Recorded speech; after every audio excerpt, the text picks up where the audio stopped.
The fire was almost gone when the first footstep landed in the dirt.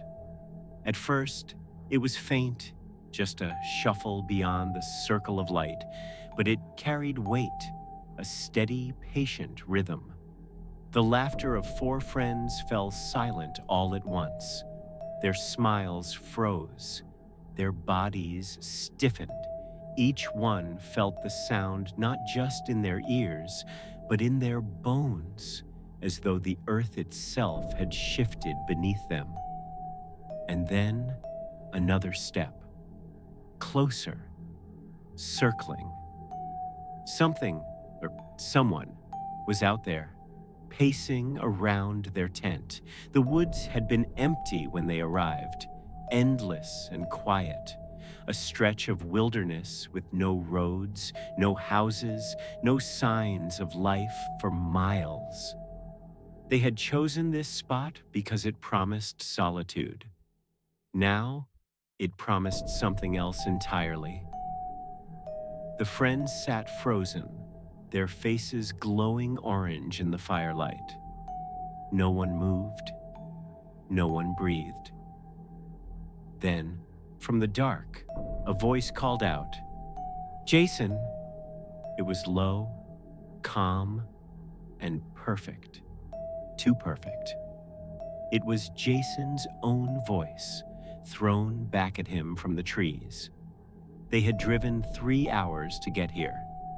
4 friends in their early 20s, chasing adventure where no one else dared to go. Jason had been the one to suggest it. Camping in the middle of nowhere. No park rangers, no marked trails, no campsites with families grilling burgers. Just wilderness, untouched and infinite. Beside him sat Emma, his girlfriend, sharp-eyed and careful, the kind of person who noticed details others overlooked. Across from them was Marcus, Jason's oldest friend, whose energy never seemed to fade, even when everyone else was exhausted.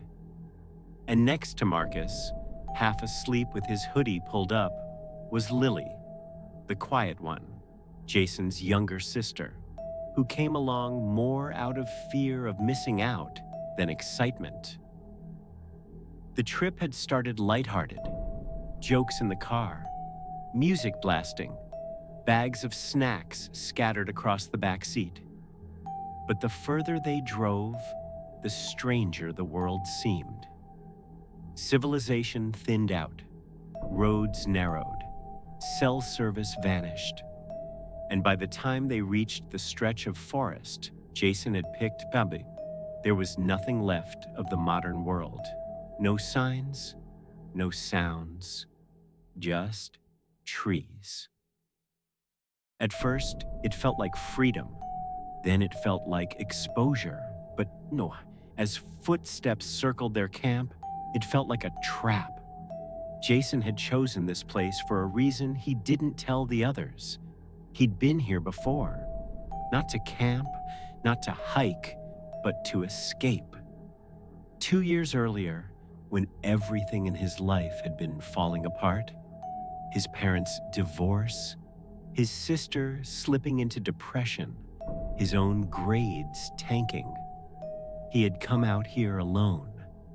He had driven until the roads ended, walked until the sound of his own sobbing was swallowed by the forest. Out here, he thought, nothing could hurt him.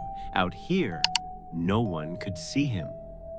But on that night, he remembered something else. The sound, a single, steady footstep in the trees. At the time, he'd told himself it was an animal. Maybe a deer, maybe a bear. He had packed up his things and left before morning. He never told anyone. And yet, something about this forest stayed with him. The way silence felt heavier here, as if the air itself was listening. The way shadows lingered longer than they should. He thought coming back with friends would make it different, safer. He thought laughter would fill the silence. But the silence had only been waiting. The voice in the woods came again. This time, it called out Emma's name. But it wasn't Jason's voice, it was hers. The imitation was exact, the tone, the rhythm, the slight rise at the end of her sentences, perfect but wrong, because Emma was sitting by the fire, her mouth clamped shut, her eyes wide with terror. No one moved, no one spoke. The forest was still, but the air felt alive. Every sound, every flicker of wind carried weight. It was as if the trees themselves leaned in to listen. Marcus tried to laugh, his voice cracking. Okay, that's not funny. Whoever's out there, you can cut it out. The forest gave no answer. Instead, another voice rose. Jason's again. But this time, it wasn't calm. It was screaming. His own scream, echoing back at him from the dark. Lily covered her ears. Emma pressed closer to Jason, her nails digging into his arm. Marcus stood, holding a flashlight, and pointed it into the trees. Nothing. Just endless black. But they all knew. Someone was there. They retreated into the tent, zipping it shut as though thin fabric could shield them from what circled outside.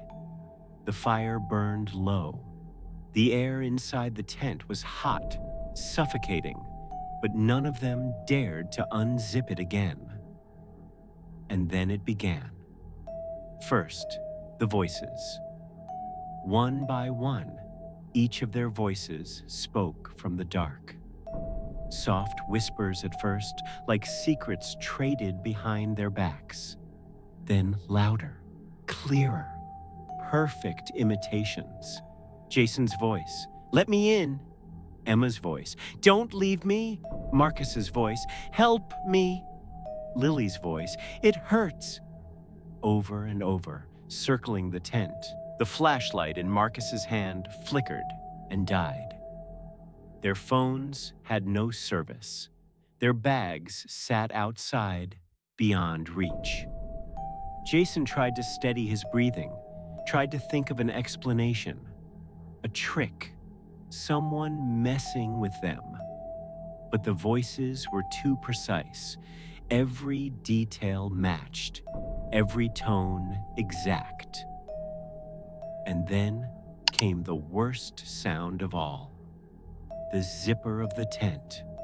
Slowly, from the outside, something was trying to come in. Jason lunged forward, grabbing the zipper and yanking it back down. His hand brushed against another hand. Cold. Too cold. He recoiled. The voices stopped all at once.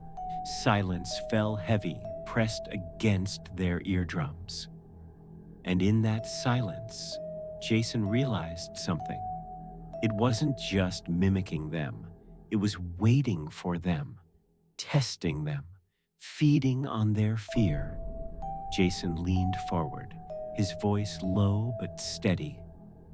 "You want me?" he whispered. "Take me." The others stared at him, horrified. But Jason didn't break. His fear had sharpened into something else. A cold clarity.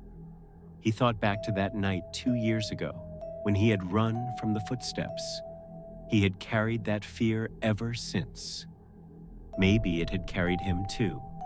Now, he understood. It wanted weakness, panic. The more they broke, the stronger it became. So, he refused to break. The footsteps returned, circling faster, harder, like a storm building in the trees. The voices screamed in unison, each one of their own cries thrown back at them. The tent rattled. The air shook. But Jason stayed still, his breath even, his gaze steady. And slowly, the sounds began to fade. The voices broke into whispers, the footsteps slowed, the silence returned. The four of them unzipped the tent together, hands shaking, and stepped into the cold night. The fire was dead. The woods were endless. Their bags, their gear, their food, all untouched. And yet, they didn't take any of it. They walked away. Slow at first, then faster. They left the tent, the fire pit, the laughter they had brought with them. They left behind the voices that still lingered, faintly, in the trees. Because they understood now. It didn't matter what they carried. It didn't matter where they went. The only thing that mattered was that they never looked back. By morning, they found a road. By evening, they found home. But none of them ever spoke of what happened in that forest again. Still, in quiet moments when the world fell silent, Jason would hear it. The shuffle of footsteps just beyond reach. The echo of his own voice calling him from the dark. And he remembered the truth.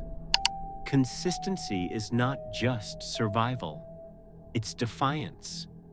The thing in the woods thrived on fear, but fear only lasts as long as you let it.